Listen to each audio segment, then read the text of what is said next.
It's 2 a.m. You are lying in bed, staring up at the ceiling, while a single thought repeats for the 100th time. Did I make the right call? What is going to happen tomorrow? What is everyone thinking about me? This diagram illustrates the mechanics of overthinking. It's a specific mental loop, bouncing between replaying the past and simulating the future. Staying on this track creates measurable physical damage. It spikes stress hormones, degrades sleep architecture, and weakens your baseline decision-making ability.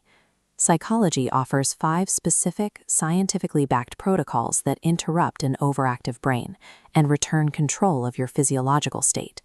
Effective silence is achieved through targeted psychological mechanics that shift your neurological focus out of the default panic state. The first intervention is affect labeling. When thoughts race, emotional centers dominate, leaving logical circuits offline. By explicitly naming a feeling, you can tame it.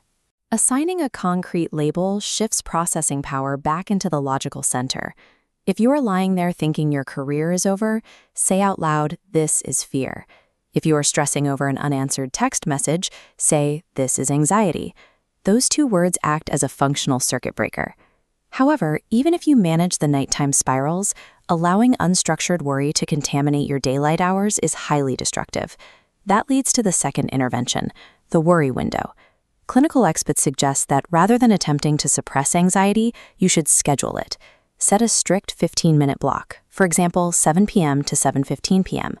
During that window, give yourself permission to ruminate on the past or stress about the future, but when the timer rings, you stop. When random anxious thoughts arise at 10 a.m., you explicitly instruct your brain to wait until the 7 p.m. appointment. Compartmentalizing your stress prevents rumination from hijacking your entire day and returns the authority over your schedule back to you. Intense spirals can sever your connection to the present moment, leaving you entirely consumed by events that haven't happened or can't be changed. To pull yourself back, therapists use the third intervention, the 5-4-3-2-1 grounding rule. You force your brain to identify 5 things you can see, 4 things you can touch, 3 things you can hear, 2 things you can smell, and 1 thing you can taste. This influx of immediate sensory data fills your brain's processing bandwidth, providing the biological capacity needed to lower your heart rate and anchor yourself in reality. If you need to address the actual source of the stress, apply the 4th intervention, the self-distancing hack. Avoid using first-person pronouns like I or me in your internal dialogue. Address yourself by your own first name. Instead of asking, "Will I handle this?" ask, "David, can you handle this?" Using your own name forces the brain to view the problem from a third-person perspective, mirroring how you would offer objective advice to a friend. Emotional intensity diminishes with objective distance. By stepping slightly outside of yourself, you lower the perceived stakes of the threat.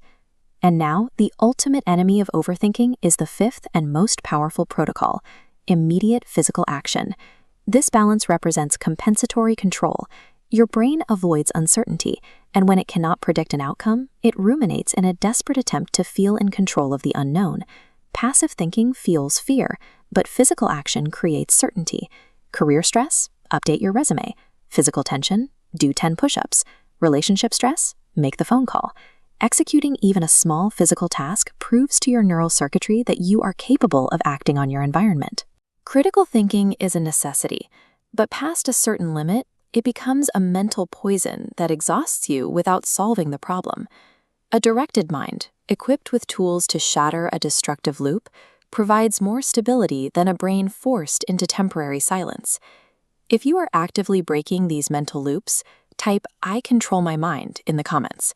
Like the video, share it with someone who lies awake at night, and subscribe for more psychology-based strategies.